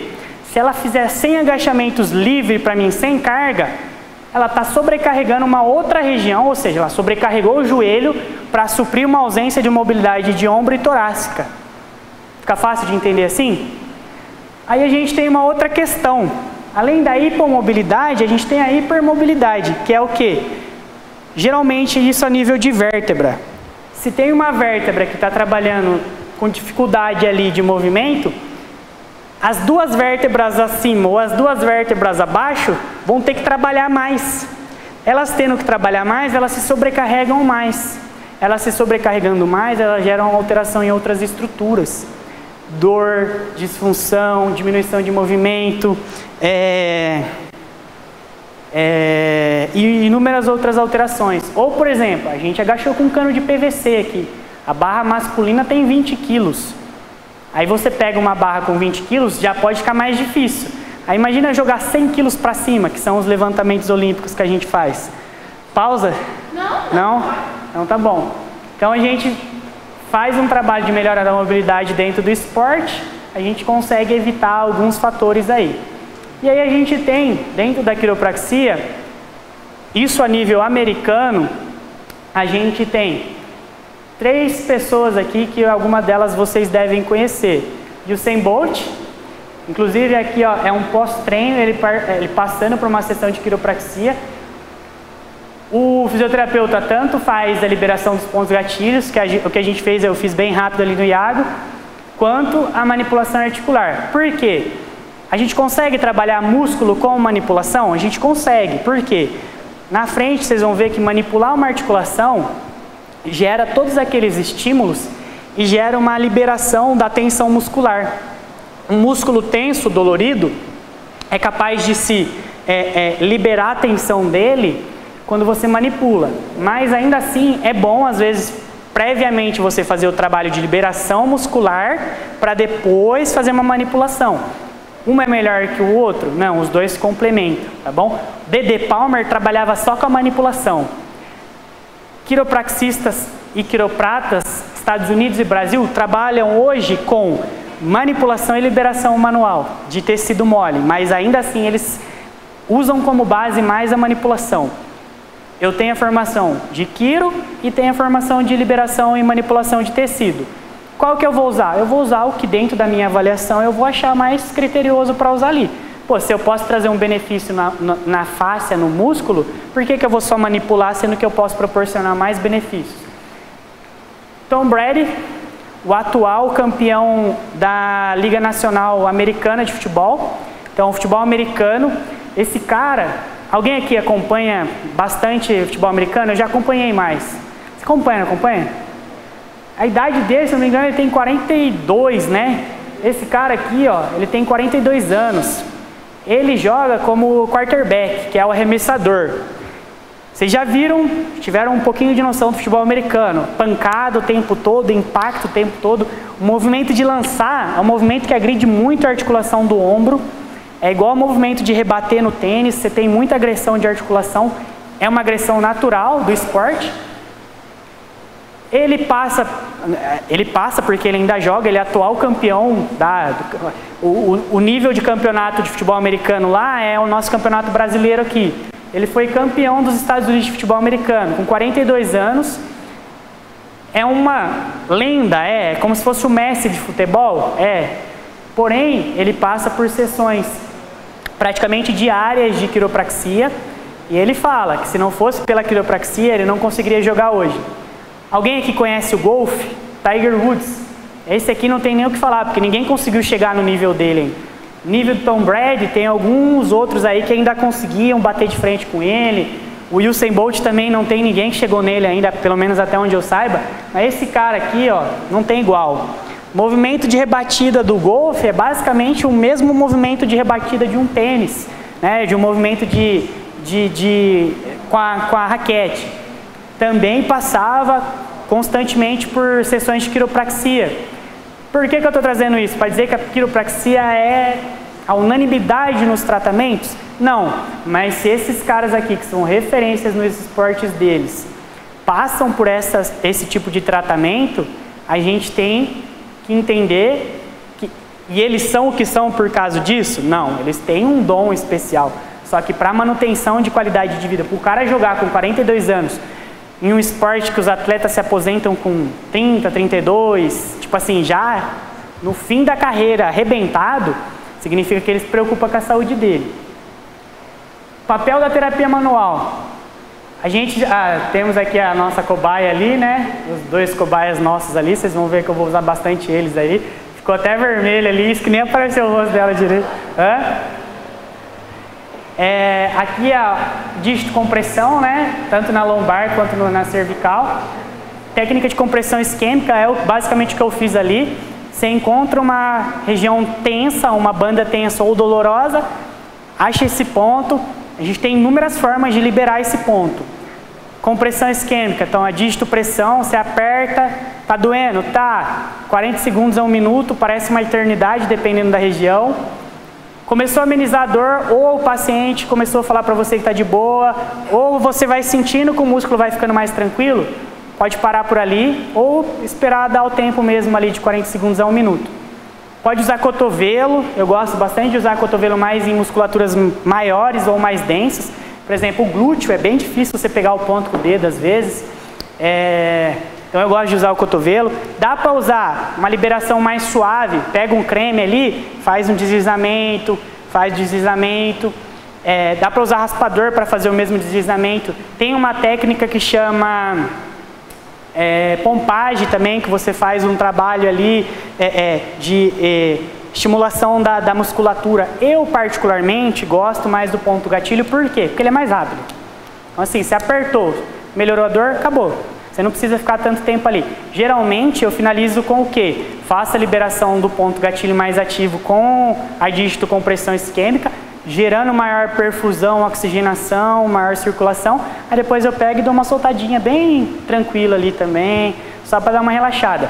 Outra coisa, não coloquei aqui, devia ter colocado, utilização de agulha, dry needling, que é uma técnica que a gente usa a agulha de acupuntura para fazer o mesmo trabalho que você faz com o dedo, mas com a agulha.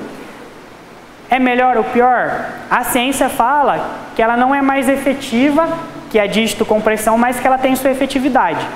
Aí vai do quê? Vai da preferência do paciente, ou vai do que você quer utilizar ali, entendeu? Mas dá pra gente usar essas técnicas. São técnicas manipulativas articulares? Não, mas elas fazem parte do que você pode fazer num processo de atendimento de fisioterapia com ênfase em quiropraxia. Dentro do esporte, quais são os benefícios principais, então, que esse é o nosso tema? Você viu que a gente falou mais de várias outras coisas para chegar em algo que é bem mais rápido. A gente trata a lesão.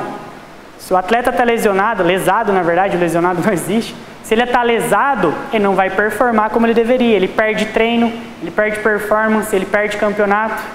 Ele perde, se ele é um atleta de bodybuilder, por exemplo, o Antônio hoje foi lá o meu atleta, ele trabalha com uma carga elevada e ele teve que treinar com uma carga menor porque estava doendo. A gente tratou essa lesão hoje e a gente vai ter uma resposta disso no decorrer dos dias, a gente vai tratar de novo e aí ele vai melhorar a performance dele em relação ao treino que ele faz.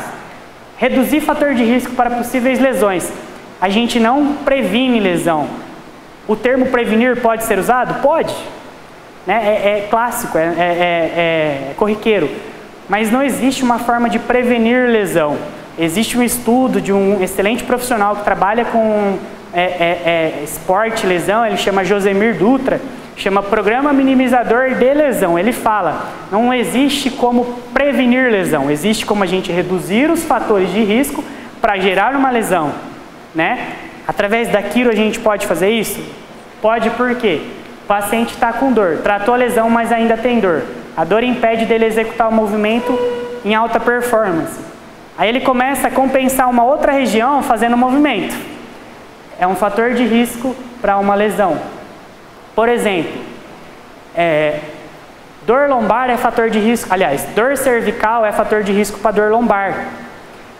Se o paciente tem uma dor cervical, mas a queixa dele é que a lombar dele está incomodando muito ele, eu tenho que trabalhar tanto a lombar quanto a cervical, porque a dor cervical pode estar gerando uma dor lombar. Ou seja, é um fator de risco que gera outro. Dentro do esporte, se eu deixo o meu paciente ou o meu atleta sentindo dor, mesmo ele conseguindo executar o movimento, mas ele sente dor, ele vai sobrecarregar outra estrutura. Ou ele tem um déficit de mobilidade, aí ele tenta suprir esse déficit fazendo um outro movimento, jogando o joelho para frente, entendeu? Então a gente consegue trabalhar isso. Melhora a performance quando? Quando você trata a lesão, melhora a dor e diminui o fator de risco. Ele vai performar melhor. É meio que uma coisa seguindo a outra. E proporcionar alívio de dor, tensão ou qualquer outra situação proveniente do treino. Às vezes eu não vou atender o Iago ou qualquer outro atleta porque ele está com uma lesão ou porque ele tem algum fator de risco ou porque a mobilidade está alterada. É porque a manipulação ou a liberação proporciona uma sensação boa de alívio, de relaxamento. Faz um treino pesado, aí você vai lá, solta aquela musculatura, trabalha aquela articulação que ele sobrecarregou bastante tempo ali durante o treino, você proporciona um alívio da dor. É um alívio total da dor? Não, mas você reduz ela num bom nível aí. E aqui, só para vocês terem conhecimento, os atletas de alta performance que eu acompanho. Do centro aqui a gente tem o nosso RX no CrossFit,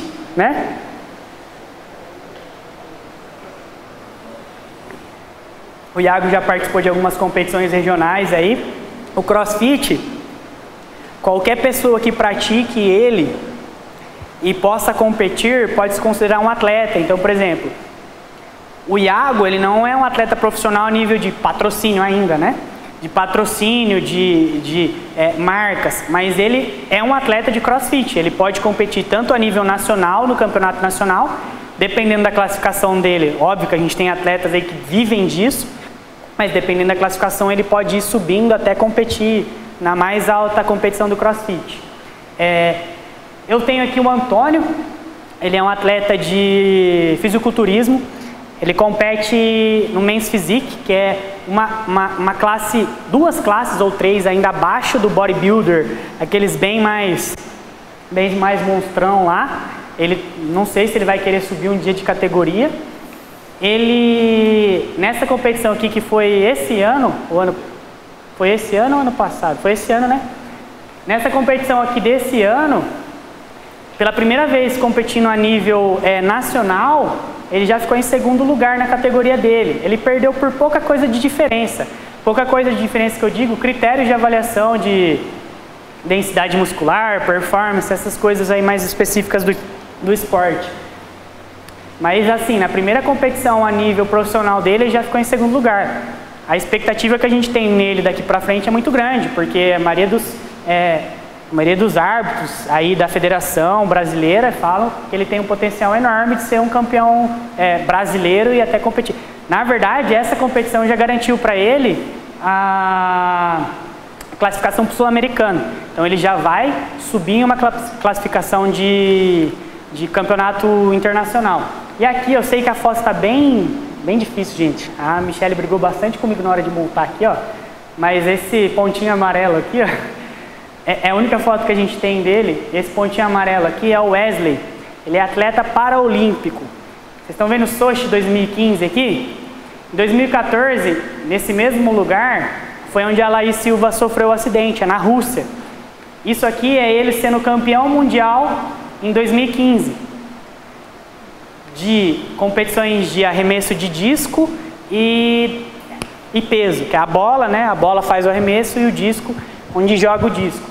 Ele tem uma doença congênita de quadril, então ele teve que fazer 2 cirurgias. Basicamente ele colocou 2 pinos atravessados do fêmur para o quadril, então ele não tem, ele não consegue fazer flexão, ele não consegue elevar, pouquíssimo nível de flexão de perna e quadril, mas ele é top 8 no mundo hoje. Ele é, assim, vocês nem devem conhecer, nem deveriam imaginar que existe um cara em Marília que, além de ser campeão mundial, ele é top 8 no mundo e já está classificado para a Olimpíadas, que seria esse ano, né? Em Tóquio 2021. Por conta da pandemia foi adiado, a gente tem a expectativa de que ano que vem ele possa competir. Ele treina todo dia, treina pesado, é profissional de educação física como o Iago, trabalha em academia, mas, poxa, o cara é uma referência dentro do esporte. É paraolímpico. Talvez seja por isso que a gente não tem um destaque tão grande, ou porque, como ele ainda não conseguiu participar de uma Olimpíada, ele não tem um destaque tão grande quanto até atletas da nossa própria cidade aqui, né? Tanto na Olimpíada quanto na Paralimpíada. Gente, vou falar um pouquinho de CrossFit, a gente vai descer lá, 9h21 já, vai ter o coffee agora. Falar um pouquinho do CrossFit só pra gente introduzir. Dos 3 esportes eu preferi escolher ele por ter mais dinâmica de movimento e a disponibilidade, e eu quis trazer o Iago aqui também. E pouca coisa a gente vai abordar, vocês veem que eu puxo bastante o saco dele aqui, né? Basicamente todas as fotos que tem aqui são dele, mas não é um parceirão mesmo meu aí. Vamos falar um pouquinho do CrossFit, só para vocês terem um pouco de noção, e os próximos a gente já vai começar a parte mais prática, beleza?